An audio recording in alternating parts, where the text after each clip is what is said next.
All right. Well, we have been obviously in the book of Joshua for a little bit now, and I think this is the fourth week on it. We are going to make it through chapter 3. Don has filled in for me the last 2 weeks, and I appreciate it. His sermons were great. I'm so thankful that he was able to do that. Oh, Paul's taking up the offering. Thanks, Paul. Appreciate you, brother. So if you came prepared to give today, we have a goal in mind. We need to reach $1,500 today, so we'll keep going. The church will not end until that goal is met, so open up your wallets. You know, God's a provider, you know. We've been in that, and Don's been very good. His message last week was so good, and the week before was so good. I'm very thankful. I didn't I knew the whole 2 million people, right? Like it was approximate of how many people crossed the Jordan River that day. But I didn't realize how big 2 million people were. Like he had said, I was like, dang, like just listening to that, I was like, holy cow, I could not believe that was that extensive, but it makes sense. And so I started off the series about sharing some struggles that I've had, in life. Transitions in life are difficult, and I think we all can agree on that. Even if they are joyful, even if they have some bad news behind them, all types of transitions are difficult. This was a new job for me. I've never been a pastor before, and that in a lead pastor position. I've done youth, I've done recovery ministry, small groups, done all of that. But leading a church is tough, and part of me was prepared, and part of me was not prepared. A lot. I told you I battled and still battle a lot with doubt and fear, and coupled with that is arrogance and pride. Right? You don't want to. I don't know. Part of me is like, no, like this is the best thing for you, right? If somebody happens to leave the church and you're just like, well, whatever. I don't like to let my feelings show, but like that hurts me deep down. It really does, because especially if we've poured into that person, But at the same token, it's like I can't control people. If you want to leave, I understand. That's your choice ultimately. But know that it does hurt. And so that's where that arrogance and pride come in, and that's where the doubt and the fear come in. It's a hand-in-hand situation, but what it all boils down to is trusting in God. Brad's worship this morning was extremely appropriate for this message today. Trusting in God, that's so tough, because the question becomes, do I trust God more than I trust myself? Like Don, I struggle with that. He was very open about things in his life, and I didn't grow up like Don. I'm just going to tell you, I don't think cats are Christian, because that's what he said last week. Sorry for you cat lovers out there, but they're demons. I know. It looks like a few people want to slap me. It's okay, though. Ben has my back. No, I didn't grow up in I grew up in my grandparents were youth pastors. I was forced to go to church. I didn't necessarily understand what a relationship with God looked like. I just saw what my grandparents did. And so I would say I grew up in a Christian-ish household, but I didn't conform to that. I didn't identify as a Christian, right? I especially in my teen years, I pushed God away. I declared myself an atheist, then turned agnostic at one point, and then I found Christ through challenges in my life. God revealed himself to me. But the question of, do I trust God more than myself, is applicable to everybody in this room, because we all deal with that trust issue, right? Especially when it comes down to making our own way in life. I grew up fending for myself. Absolutely everything that I had to, not absolutely everything, I should not say that. A lot of the things that I had as a young teenager, until I met Amber, I stole to get. I'm not proud of that, but I didn't have somebody providing for me. My dad paid child support to my mom, and my mom used it in other ways. I had to go to stores and steal tennis shoes. I had to, I had to go to stores to steal clothing because I didn't have it. Toothbrushes, stuff like that. Just simple things, And so when I think about, trusting God as an adult, part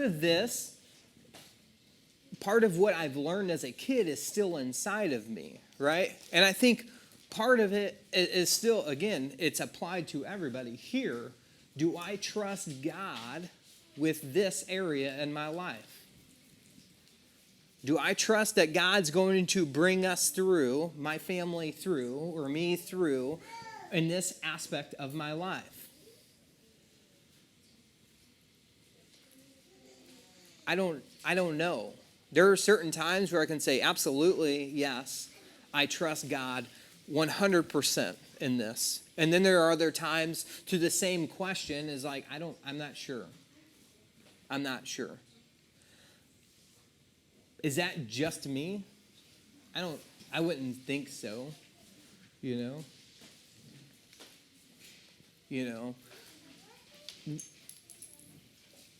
And so for the last 2 years, God has been working on me, working deep within me. And I don't get it right all the time. I understand that people have issues with the stories I tell. I've been told I'm harsh and I'm brash. That's fine. It's part of my personality. People think I'm a jerk at times. I apologize if that's the way I come off. And whatever it is, but no, God's working on me. I'm not perfect. God, and thankfully God isn't asking me to be perfect. I'm so thankful for that. But what he is asking of me is to trust him with the process. Trusting God with the process is super hard. Super hard. That's what I'm working on. That's for the last 2 years is I've seen God building that trust relationship with him in it all. And it's frustrating at times. Trusting God is frustrating at times. But what I have to understand that it's not about me, it's about God. It's not about how I feel, it's about what God's purpose in my life is. Again, I struggle with trust. Talking with people about secrets of my past. I'm afraid that people are going to judge me for what I've been through, what I've come out of. Right? People are going to look at me differently. Asking people for help. Hey, can you do this for me? Can you do this? That's a pride issue for me. I don't like to ask for help. Because anytime I have asked for help, this is past stuff. It's not done to my liking. That's a control issue. Right? And I'm like, oh, God, I might as well just do it myself. That's a part of work issue that I've come to understand about myself as well. I worked for companies that could care less how many times they went back and had to rework a project. Then I worked for another company that said, I don't care how long it takes you to do this project, get it done right the first time. And so that's where my mentality built up. It was like, hey, I want my name to mean something. And so if it takes me so many hours to do this one thing, that's what I'm going to do. Because it's prideful for me. Like, God's given me a gift, and I want to take care of this, and I want to be a steward of what God's asked me to be a steward of.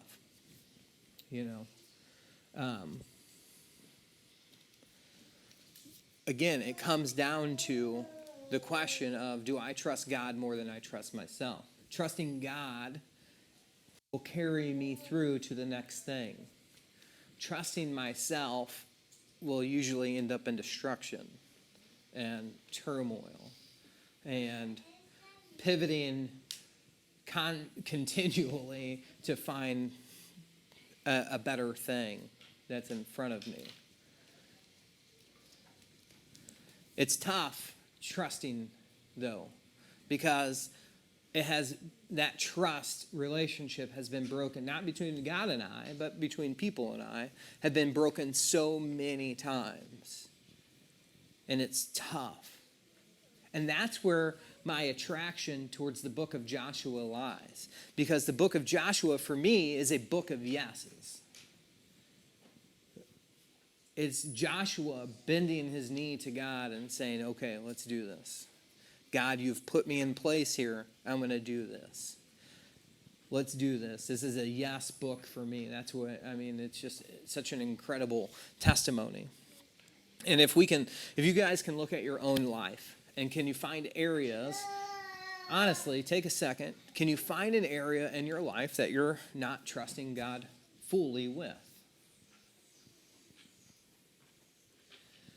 I'm not sure if you guys know, but the biggest struggle in American marriages today are finances. Finances. That leads to more divorces than anything else. That's crazy to me. We've been there, right? Too many times. And if it's finances, why don't we trust God with it? Because we trust ourselves more with it.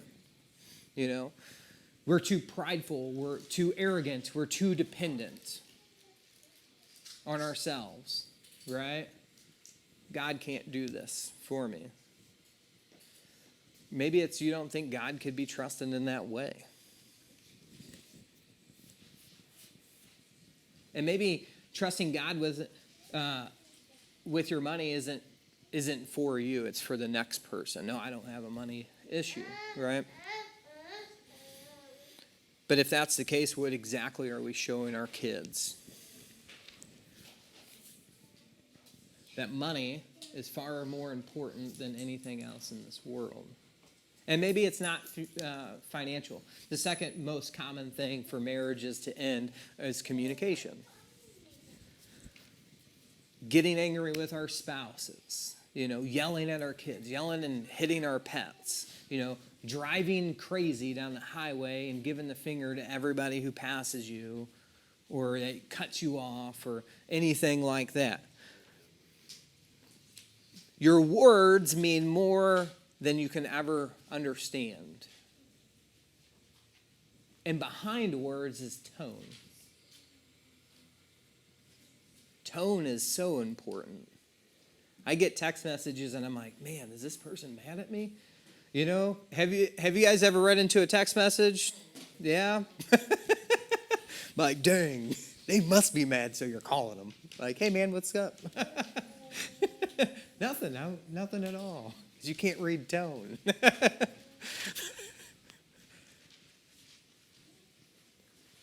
But communication is tough, and maybe that's what you're struggling with. Sometimes our littlest messages have the greatest impacts in our lives. And being able to share our thoughts and our feelings is hard. And it's harder for some than it is for others. But when it's done it allows a starting point to hold a conversation. Does that make sense? We can start opening ourselves up. We can start trusting somebody that's around us. It's trusting God in these moments with what's closest to your heart. Is it money? Is it lust? Is it pride? Is it commitment? Is it communication? The list can go on and on and on.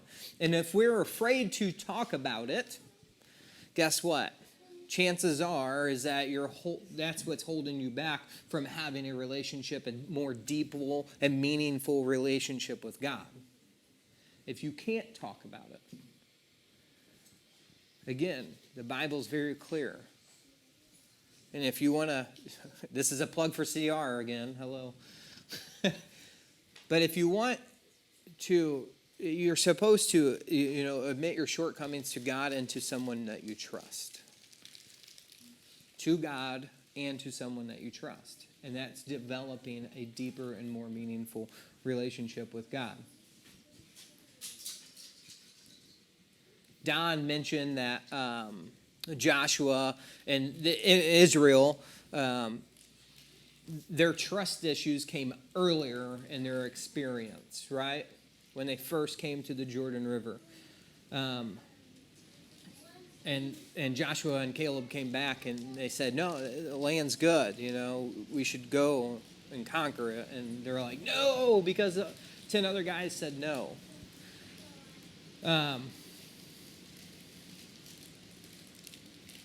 They were at a cross point in their faith walk at that point. They either trust God and move forward or continue in a state of not trusting.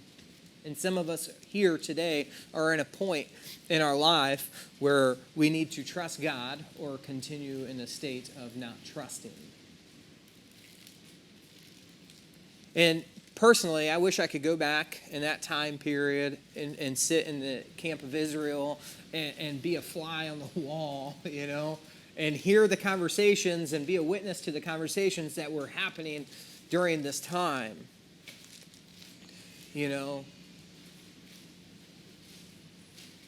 Look at this guy. Look at these two dudes who come back and say that this land is great. We should conquer it, and but they're filled with these massive people.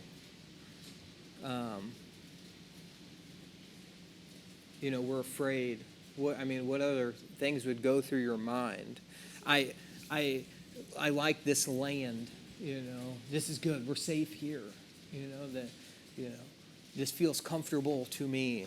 I don't want to get out of my comfort zone. And then, they come back. Joshua, then years later, sends out spies to go into the same land. And he said, yeah, let's do it, And then coupled with that is we're going to trust this prostitute. We're going to trust this girl who sells her body, holds secrets to all these high, powerful men. We're going to trust her to say we're going to be safe? Why should we? First she's a prostitute, and then she's someone outside of God's covenantal promise. Trust issues were there. But ultimately, what happens is that they bend their knee to God and say, hey, let's do it. Let's move forward with what you're asking us to do. So, we will be in Joshua chapter 3 today. I'm going to read it, probably all of it. I'll just read it all, and then we'll come back to it. I'm going to read out of the NIV today. So, if you have your Bibles, it's going to be up on the screen either way. So, Joshua 3, 1 through 17. Early in the morning, Joshua and all the Israelites set out from Shittim and went to the Jordan, where they camped before crossing over. After 3 days, the officers went through the camp, giving orders to the people. When you see the Ark of the Covenant of the Lord your God and the Levitical priests carrying it, you are to move out from your positions and follow it. Then you will know which way to go, since you have never been this way before. But keep a distance of about 2,000 cubits, that's about 3,000 feet, just so you guys know, between you and the ark. Do not go near it.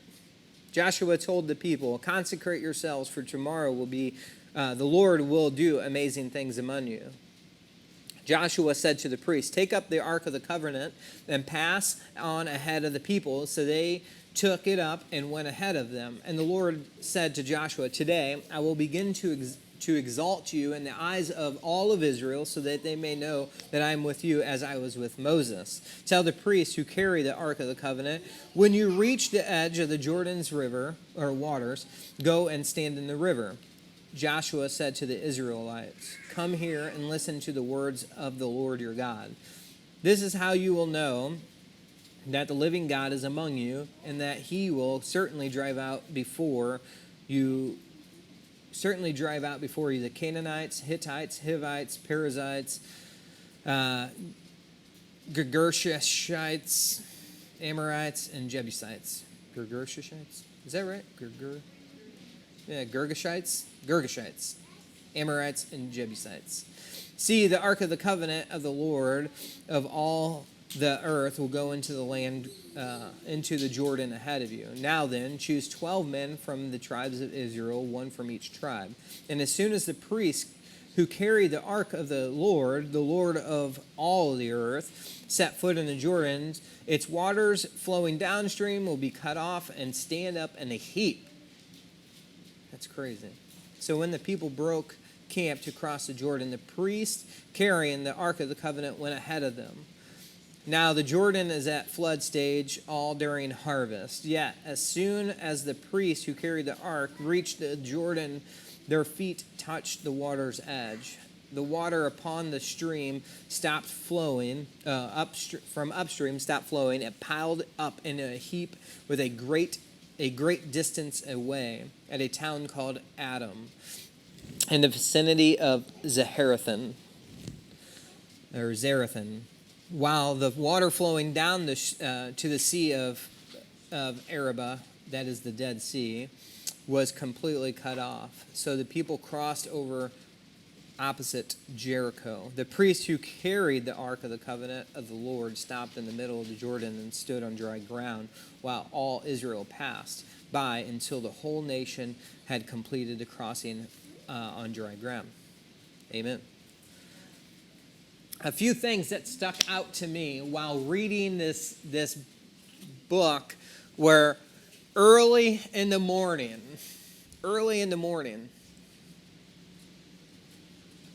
my family had just came back from tent camping in Arizona, and we can tell you what early morning to us was. Soon as the sun hits your tent, you are awake. Let me tell you, 5:30 in the morning, almost every morning, it's just like, hey, let's make some coffee. Every single morning. The kids got up around 7:30, 8 o'clock. They can sleep a little longer through it. But Amber and I were just like, yep, it's time to wake up because your tents start heating up and all this other stuff. And it feels good because the nights are, low 40s at night. And fantastic weather. But we're in bed by, 8:30 most nights because it's getting dark. And that's what it reminded me of when I read this for the first time this week, preparing for this message. Early in the morning. Yep, that's exactly where I was at. I understand. And that's where they're at. You see, from the time that all of this takes place, Joshua takes over, right? He's granted leadership over Israel. Moses dies, granted leadership. And then to this point, it's all to when they cross the Jordan, it's 33 days. That's crazy. They mourn for 30 days before any of this. So they sit there and mourn Moses as the great leader, thanking God for him. And then God comes to Joshua and says, hey, in 3 days, you'll be crossing this river, this flooded river. So Joshua was like, oh, rightio, let's like get on it. And so he goes into preparation mode. He's like, I have a checklist to get done. I have to send spies to make sure everything is ready. So as soon as the Lord God gives him this command, he sends spies immediately, right, into the town, into Jericho, finds Rahab. They come back and say, hey, nothing's changed in the years that have passed. They come back with the same exact story that Joshua and Caleb came back with. And boom, here we are, right where we're reading today. That's amazing. A lot is happening. Again, 2 million people have to cross this Jordan River. Again, Don is very clear about how big 2 million people were. That's not including livestock. That's not including tents and loading up all your personal belongings.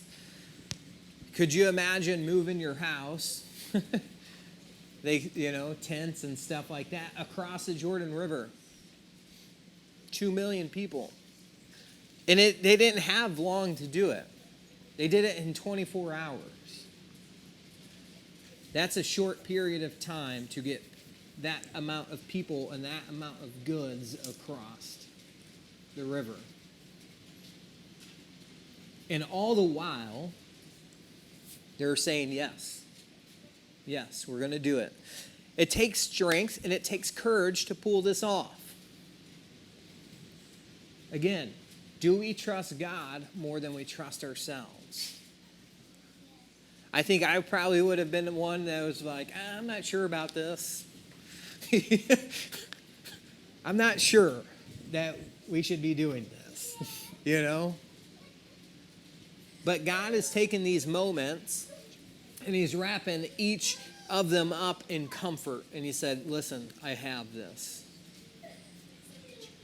During the last 30 days, we got to witness, this is Israel, we got to witness Joshua, our new leader, wrestling with this.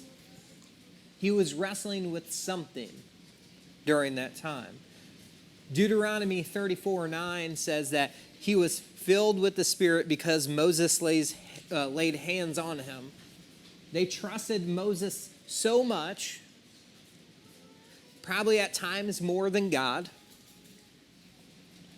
But God allows them to witness Joshua being filled here.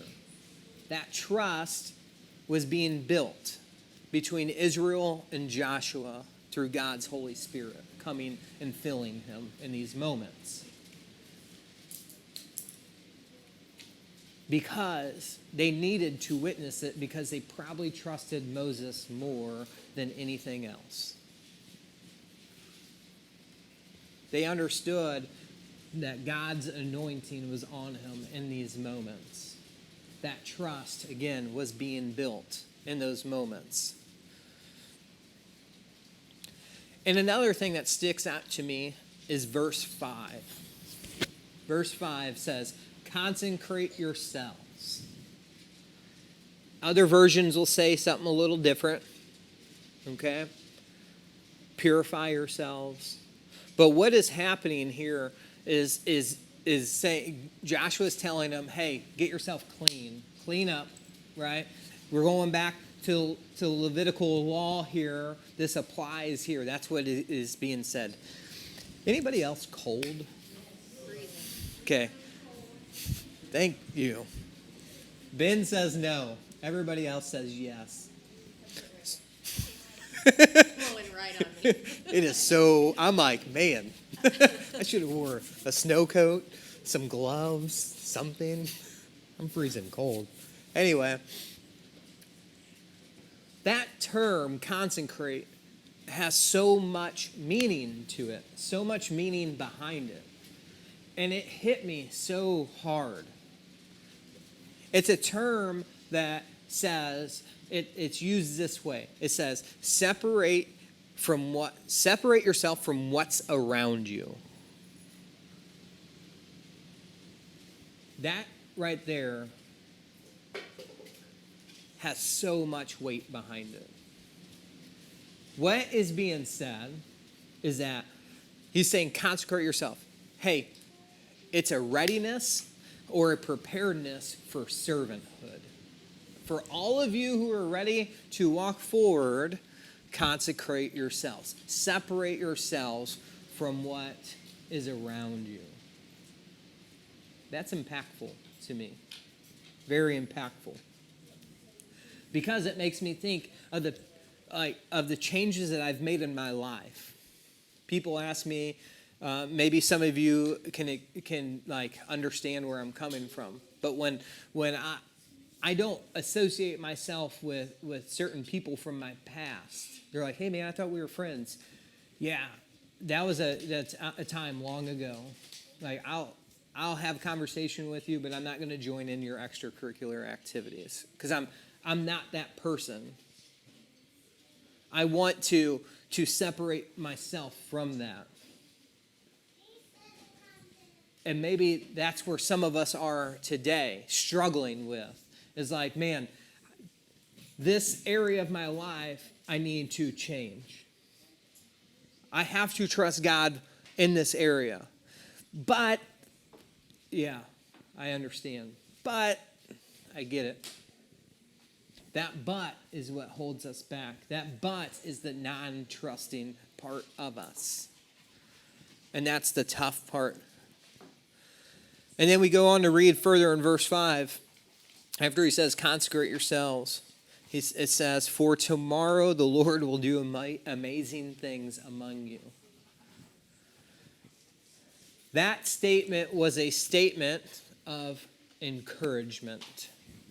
Joshua told the people, consecrate yourselves, for tomorrow the Lord will do amazing things among you. Not me, Joshua, right? But the Lord, Yahweh, is going to do amazing things among you. What a gift to be able to witness. Those words that are being said, amazing. We can. There was other things that were other translations that say other words, but the closest word for the translation of that is something like almost like a miracle, right? The Old Testament doesn't use miracle, but it's the closest words to what that means is a miracle. So they were what was happening, and we can all see this, is that they were being prepared for an Exodus type of event that was taking place.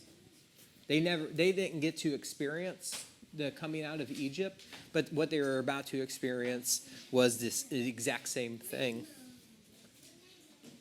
Then I think God has to reassure Joshua in these moments, because the next verse goes on to say, I will exalt you. I'm going to exalt you. But why is that? Why is God saying, I'm going to exalt you? Why does he need to say that? Because I think there was still a trust issue there. Joshua's, probably dealing with doubt and fear, self-worth. He probably heard people talking in the camp. I mean, I hear stuff in a church of 60 people, you know what I mean? Imagine what 2 million people are like. You imagine what Mayor Steve hears in this town. Imagine what our governor of Georgia hears, or governor of Alabama. All of that happens. Talk happens. People talk. And so he's hearing rumors. They've witnessed these things that God has done through Joshua so far. And yet they still aren't really allowing themselves to trust Joshua fully as a leader. And so it puts something on him, I think. And so I think God in that moment is like, hey, I'm going to exalt you. It's that reassurance. It's that trust. Not only maybe they didn't trust Joshua as a leader, but you have to think, you're trusting these dudes, these priests. I don't know how old they were. I would assume they're fairly young. I don't know for sure. But these priests who are carrying the Ark of the Covenant. Now, that thing had to weigh a lot. You can go back and do some research on about approximately how much it weighed. But that thing was heavy. But you're trusting them to go into a flooded river and hold this thing up. You know what I mean? Like, oh yeah, they're going to do it. And first step they take, everything dissipates in front of them. So, and what happens if they drop it? You know? That's kind of stuff that goes through my mind. So why wouldn't it be going through anybody else's minds? You know? They're going to go through in sandals? Like, what if mud gets underneath? You know? Like, what if they slip and fall? You know? But what if they've just said no during this time? What if they're like, no? Well, again, are they trusting God more than they're trusting themselves? A ton of scenarios can float through my mind during these times, and I think like all of us, we have those moments, you know, where A, B, and C come through our mind when we're asked to be doing something for God, when we're being asked to move forward with something in an area of our life, to let something go even, saying, God, you know, I lay it all at your feet. And we're like, no, but. There's the non-trust thing that comes back into play. However, what we are seeing here is that they said yes, and that's important. Moments of trust can be difficult. Can you agree to that? Yes. Again, when I came here to be a pastor, that was a trust thing for me. My family had to trust me that I was actually doing what I felt God was calling me to do. The elders, as Don said, had to trust me, a greenhorn, to follow through what they are asking me to do, to be a pastor, to learn, to grow, to trust God. I had to trust in myself to actually, that it's actually God speaking in my life and not just my arrogance behind it. I had to put everything on the table and say, God, it's your turn, not mine. Those are the toughest parts. You know, Don has spoken for the last couple weeks, about the financial situation of the church, buying this building, stuff like that. Why is he doing that? Because we as an eldership fully and wholeheartedly believe that it needs to be discussed. You know, finances, money has been a conversation that has been an anti-topic in churches. It's almost like, oh, we shouldn't talk about it. Well, why does Jesus talk about finances then? If it shouldn't be a topic of conversation, then Jesus shouldn't be talking about it apparently. But if that's something that makes you uncomfortable with talking about finances in the church, man, we're going to keep doing it. We're going to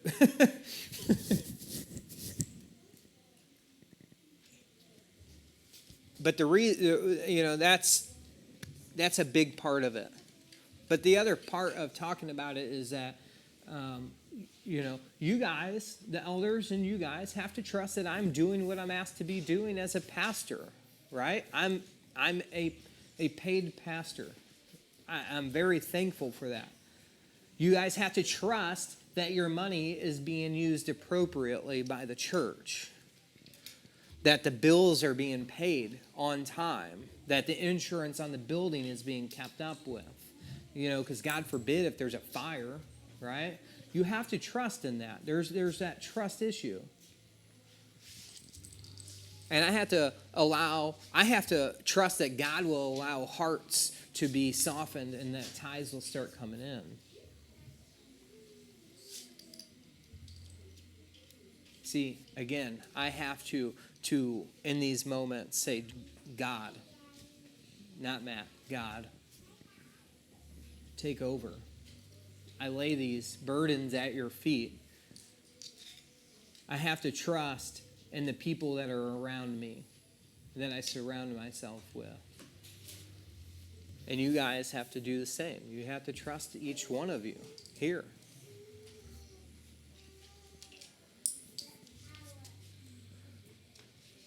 I look back over my last 2 years of being a pastor here at Refuge Point Church, and what I have personally experienced. And I compare that to what is happening in life today, in ministry today. And I'm looking at it, I'm like, God. And then I look at the future of where this church is heading, and I say, it's all God. It's not Matt. It's not Ben. It's not Jerry. It's not Don. It's not Brad or Amber. It's God. We, as a church, have to respond with yes. God allows each of us, all of us here, to be a part of his mission. And what is his mission? To glorify his kingdom. Bring people to repentance. We are to be consecrating our own lives to be prepared to serve God faithfully. That's why verse 5 meant so much to me in these moments. Imagine